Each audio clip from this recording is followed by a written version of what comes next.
ওঠো, বাবাই ঘুম থেকে উঠে পড়েছে, তুমি উঠে পড়ো। তুমিও উঠে পড়ো। হ্যালো বন্ধুরা, good morning, welcome back to my channel happy TV family. তোমরা সবাই কেমন আছো? আশা করছি সবাই অনেক অনেক ভালো আছো। আমি আমার ফ্যামিলি সবাই কিন্তু খুব ভালো আছি। আমি পাপিয়া চলে আসলাম নতুন সকালে নতুনভাবে একটা সুন্দর মিষ্টি ব্লগ নিয়ে তোমাদের সামনে। আজকে মঙ্গলবার, এখন বাজে সকাল 7:30। এখন থেকে আমি ব্লগটা স্টার্ট করলাম। প্রচুর গরম, সকাল থেকে আজকে প্রচুর গরম লাগছে। কাল দুদিন বৃষ্টি হয়েছে, দুদিন একটু ঠান্ডা ঠান্ডা ভাব ছিল, কিন্তু আজকে থেকে প্রচুর গরম, যা গরম। আর এদিকে এবার বাসি বিছনা তুলবো, এই ঘরের বিছনা ওই ঘরের বিছনা, কোনো বিছনা এখনো তোলা হয়নি। মেয়ে জাস্ট কেবল ঘুম থেকে উঠলো, উঠে নিয়ে বাইরে গেছে ব্রাশ করতে, ব্রাশ ট্রাশ করে আসুক, তারপর মেয়েকে খেতে দেবো। সকালবেলা দেখি ও কী খায়, জল বিস্কুট খাবে কি। গ্যাসটা আজকে আসবে, গ্যাস আসবে কি মজা। তো যাই হোক, পুরো পাক্কা 12-13 দিনের মাথায় আমার গ্যাস আসছে। এরকম লং টাইম আমার হাত দিয়ে গ্যাস ছাড়া কখনো হয়নি, জানো বন্ধুরা। তো যাই হোক, দিন ঠিক কেটে গেল, যতই কষ্ট হোক বৃষ্টি হোক, দিন কেটে গেল। চলো বিছনাগুলো তুলে নিই, বাসি বিছনা পড়ে রয়েছে, বাসি বিছনাগুলো তুলে ঘর মুছবো। ওইদিককারে ঘর মোছা, উঠান ঝাঁটানো, জামা কাপড় সারপোতে দেয়া, এগুলো কমপ্লিট হয়ে গেছে, কিন্তু আমার এখনও কমপ্লিট হয়নি ঘর মোছা, জামা কাপড় কাছা, ছাগলের চেলে ঝেটানো, এ কটা কাজ, ঠাকুরতলা ধোয়ানো, এগুলো করলে আপাতত আজকের মতো বাসি কাজ টাটা হয়ে যাবে। চলো সাথে থাকো, সাথে খেলা করতে দেয় না বাবাই। হুম ওঠো। আর এদিকে নিয়ে এখনো ঘুম থেকে উঠতে পারলো না। কখন উঠবি তুই? উঠে পড়েছে, উঠে পড়লে হবে না, উঠে বসে পড়তে হবে, বুঝেছ? ওঠো ওঠো, উঠে পড়ো মা। তাই মেয়ে উঠে পড়লো ঘুম থেকে, উঠে নিয়ে এই যে এখন যাচ্ছে। তাড়াতাড়ি জল খাও, জল টল খেয়ে, হ্যাঁ ব্রাশ ট্রাশ করে নিয়ে খেয়ে নাও।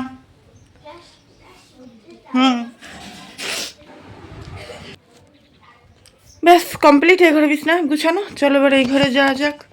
এই সকালবেলা এই ঘরের বিছনা ওই ঘরের বিছনা গুছাতে গুছাতে আমার অর্ধেক সময় আরও কেটে যায়। চলো বাবার ঘরের বিছনাটা গুছিয়ে নিই। এই যে বাবার ঘরের বিছনাও ফাইনালি গুছানো কমপ্লিট। এবার ঘরটা মুছে নিয়ে চলো এদিকে। মেয়ের বাসি জামা চেঞ্জ করানো হয়ে গেছে, এবার ঘরটা মুছবো। ঘর দুয়ার মুছে ঠাকুরতলা ধোয়াবো। কাজ আছে বন্ধুরা, প্রচুর কাজ আছে। দেখো বালতি করে জল নিয়ে চলে এসেছি, এবার ঘরটা মুছার অপেক্ষা। চলো ঘর দুয়ার মুছে নিই। একজন মেয়েই বোঝে তার মার কষ্ট। দেখো আমার শরীরটা সকাল দিয়ে ভালো না বলে মেয়ে আবার আমার জন্য জ্বালানি নিয়ে আসলো। এই লাঠি আনতে বলেছি, তুই পাকাটি নিয়ে এসেছিস? হ্যাঁ, বাসি কাজ ছেড়ে নিয়ে বসে গেছি উনুন পাড়ে রাঁধতে। তরকারিটা বসিয়েছি আগে, এদিকে তরকারি করছি, 5 মিশালি তরকারি, একদম ঝাল ঝাল করা, ঝাল দিয়ে বড় মশাইয়ের জন্য। আর তার সাথে করবো ডিমের ঝোল, অমলেট করে ঝোল করব। চলো এদিকে মেয়ে খেলা করছে, আলু টালুগুলো কেটে নিই। এদিকে রান্না বসিয়ে দিয়েছি, আর এদিকে আমি আলুগুলোকে কেটে নিচ্ছি। এদিকে হচ্ছিল ডিমের ঝোল, উচ্ছে আলু চচ্চড়ি, এইটাই আজকে দুপুরে রান্না করবো। প্রত্যেকদিন সকালবেলা উঠে একই টেনশন যে কি রান্না করব কি হবে। যদিও বা ফ্রিজে সবজি ছিল, তবুও জানি না, আমাদের প্রত্যেকটা ঘরের বউরই আমার মনে হয় সকালটা হলে এই একই চিন্তা আমাদের মাথার মধ্যে গুড়গুড় করে। কি তাই তো বন্ধুরা, ঠিক বললাম না ভুল বললাম? অবশ্যই কিন্তু বলো। তো যাই হোক, এদিকে চলো, এদিকে রান্না করছি আর এদিকে সবজি কেটে নিচ্ছি। টকবক করে ফুটছে বন্ধুরা, এবার ভাতটা নামাবো, নামিয়ে নিয়ে মেয়েকে খাইয়ে স্কুলে দিয়ে আসতে পারলে হয়। তরকারি ওইদিকে হয়ে গেছে, তরকারি কী হয়েছে এখন আর আমি তোমাদের সাথে দেখাচ্ছি না, এবারে খাবো যখন তখন শেয়ার করবো দুপুরবেলা লাঞ্চের সময়।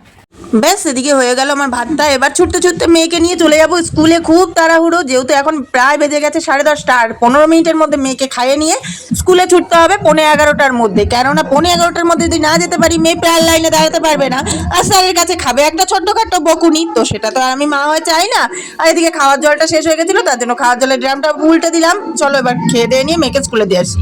নাকে মুখে কোনো রকম খেয়ে না নিয়ে বন্ধুরা রেডি করলাম মেয়েকে এবার স্কুলে দিয়ে আসানোর জন্য। মেয়ে বেরিয়ে গেছে, মেয়ে মানে দোকানের সামনে দাঁড়িয়ে আছে। চলো আমি আবার বেরোই। চলো খেতে বসে আর ক্যামেরা অন করলাম না, খেতে বসে যদি ক্যামেরা অন করতো না আর প্রচুর দেরি হয়ে যেত। বাড়ি এসে ঘর বাড়িটা ছাড় দেবো, থালা বাসন মাজবো সেই দুপুরে আমাকে একবারই খেয়ে নিয়ে। চলো মেয়ে দেখি আবার কত দূর গেলো এগুলো। দেখো সুন্দর করে লিখবা, লিখে নিয়ে স্যারকে দেখাবা। হ্যাঁ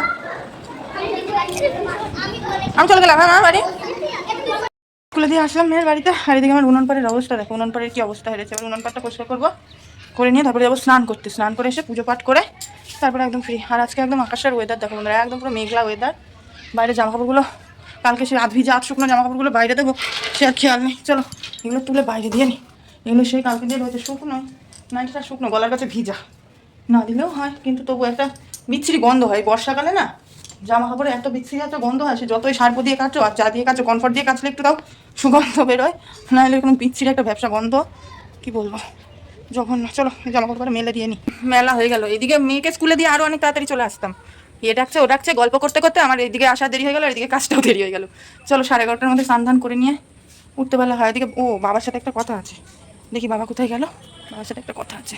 ব্যাস এদিকে কিন্তু মেয়ের স্কুল ছুটি হয়ে গেছে বন্ধুরা। এই দেখো এইদিকে মেয়ের স্কুল ছুটি হয়, মেয়েকে দেখছি মেয়ে বেরোচ্ছে আর আমিও তখন স্কুলে নিতে চলে এসেছি। আর এদিকে চলো এবার মেয়ে আর মেয়ের বান্ধবী চললো বাড়িতে, যদি আমাদের পাশের পাশি বাড়ি তার জন্য দুটোকেই একসাথে নিয়ে যাচ্ছি। চলো তারপরে আমার একটা কাকি শাশুড়ি এসেছিল গোষ্ঠীর ষষ্ঠী পুজো করতে, মানে আমরা একটা গোষ্ঠী করি তো, সেই ষষ্ঠী পুজোর টাকা দিতে এসেছিল। তো যাই হোক প্রত্যেক মাসে মাসে এই দায়িত্বটা আমার হাতেই থাকে যেহেতু, তো সেই কারণে তো চলো এদিকে কাকি টাকা দিতে এসেছে আর একটুখানি গল্প করছিলাম। শাশুড়ি বৌমা বসে বসে দুঃখ সুখের, ওনার দুঃখের গল্প আমাকে বলছিল, আমার দুঃখের গল্প ওনাকে বলছিলাম, এই আর কি। তো যাই হোক চলো বন্ধুরা কাকির সাথে একটু গল্প সল্প করে নি, তারপরে আসছি। এটা এখন ভুল লাগানো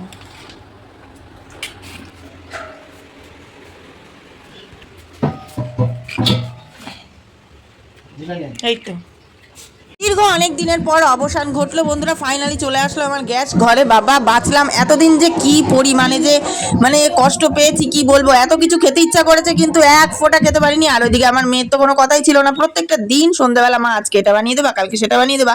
যদিও বা আমার মেয়ে অনেকটাই বোঝে, আমার মেয়ে একটা কথাই বলছিল, আমার গ্যাস আসলে কিন্তু বানিয়ে দিতেই হবে। আমি বলছি নিশ্চয়ই দেবো, আগে একটু গ্যাসটা আসুক, অপেক্ষা কর। পরে অপেক্ষা শেষ হলো বাবা বন্ধুরা, আমার দিয়েও বেশি আমার মেয়ে খুশি হবে কেন জানো, প্রত্যেকটা দিন সকালবেলা আমার মেয়ে একটা কথাই জিজ্ঞাসা করতো, মা আজকে কি গ্যাস দিয়ে যাবে, মা আজকে কি গ্যাস নিয়ে আসবে, মা আজকে কি বাবা আনতে যাবে গ্যাস।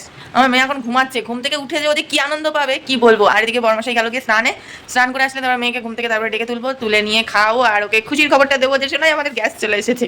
তো যাই হোক চলো বড়মাসাই আসুক।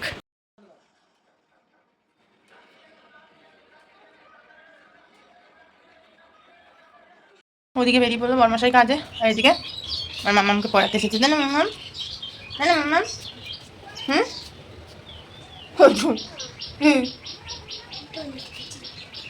মেয়েকে পড়াতে এসছে, মেয়ে চলে যাচ্ছে। এই যে ও দিদিমণি আসলে আমার মেয়ে আর সাতচরে রাগ কাটবে না, সাতচরে কোনো কথাই বলবে না।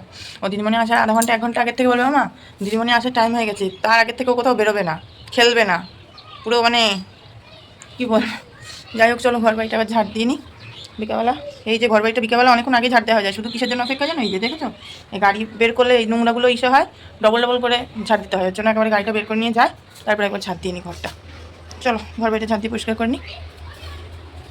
তারপর আর কি বন্ধুরা, গ্যাস যখন হাতে পেয়ে গেছি কেন আর সন্ধ্যেবেলার সুন্দর সুন্দর টিফিনগুলোকে হাতছাড়া করে মিস করবো বলো তো।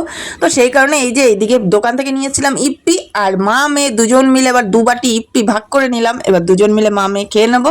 তো চলো এইদিকে দেখো মেয়েকে দিয়ে দিয়েছি, মেয়েকে বললাম হাত দিয়ে তুই খাওয়া শেখ, কেননা তুই প্রচুর খাওয়ায় স্লো, তোকে আমি নিজে হাতে করে এরকম স্লোভাবে খাওয়ানো অভ্যাস করে দিয়েছি, কারণ যখনই হোক আমি তোকে খাইয়ে দিয়ে না, এখনও নিজে আর হাতে রানিংসে খেতে পারে না, অভ্যাসটা আর দোষটা দুটোই আমারই বলা চলে, কারণ এই বাজে অভ্যাসটা আমার মেয়ের আমি করিয়েছি। এখন গ্যাস এসেছে, একদিন ম্যাগি একদিন ইপি, মানে হুকুম হয়ে গেছে নাকি, মানে গ্যাস এসছে বন্ধুরা, দেখে না নিয়ে হাসিটা দেখো, মুখে হাসি আর ধরছে না আজকে মেয়ে। বলছে আজকে ইপি করে দিলা, কালকে কি করে দেবো, চাউমিন আর ম্যাগি, আজকে তো ইপি করে দিলাম, কালকে ম্যাগি হবে, পরের দিন পাস্তা হবে, তারপর দিন চাউমিন হবে। ও বাবা চলো বন্ধুরা মেয়েকে এবার এই যে খাওয়ানো দাওয়ানো কমপ্লিট করে নিয়ে এবার মেয়ের বই নিয়ে বসাবো, পড়া বলছি হোমওয়ার্কগুলো কমপ্লিট করাবো। মুখে মুখে কতদূর কি পড়াতে পারি জানি না, সকালবেলাটায় অবশ্যই মুখে মুখে পড়াই, ওই জন্য রাত্রেবেলাটা হোমওয়ার্কগুলো কমপ্লিট করিয়ে রাখি। না তাতেই নে, চলো মেয়ে খেয়ে নিক তারপরে আসছি। বানান বলো।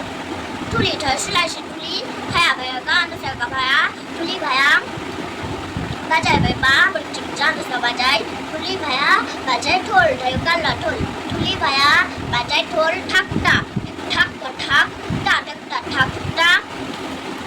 এবার থাকটা এবার কাতে কাছে দুটা কাতে থেকে কাতে তোল তাই কালা তোল। তাহলে বন্ধুরা আজকের মতন হলো খাওয়া দাওয়া, এবার একটা ঘুম দেবো, একেবারে উঠবো সকালবেলায়। তো বড়মশাই খাওয়া দাওয়া কমপ্লিট, না বড়মশাই এখন খাওয়া দাওয়া করছে, আমি ওদেরকে ভাত টাত দিয়ে আসলাম, এই খেয়ে নিয়ে এবার আমারও খাওয়া হলো। এবার তবু একটা লম্বা টানা ঘুম, একদম ভোরবেলা অবধি প্রচুর ঘুম পাচ্ছে, আর চোখ দেখে বুঝতেই পারছো মেয়ে সেই সন্ধ্যাবেলা পড়ে টোরে নিয়ে মেয়ে খেয়ে ঘুমিয়ে পড়েছে, আর এবার শুধু আমার ঘুমানো পালা। তো চলো বন্ধুরা চোখে আমার এত ঘুম আমি আর কথা বলতে পারছি না। কথা জড়িয়ে জড়িয়ে আসছে। তো আজকে আমাদের tata bye bye, good night, দেখাবে কালকে সকালে নতুন সুন্দর একটা মিষ্টি ব্লগ ভিডিও নিয়ে। আজকে আমাদের সবাই টাটা, গুড নাইট।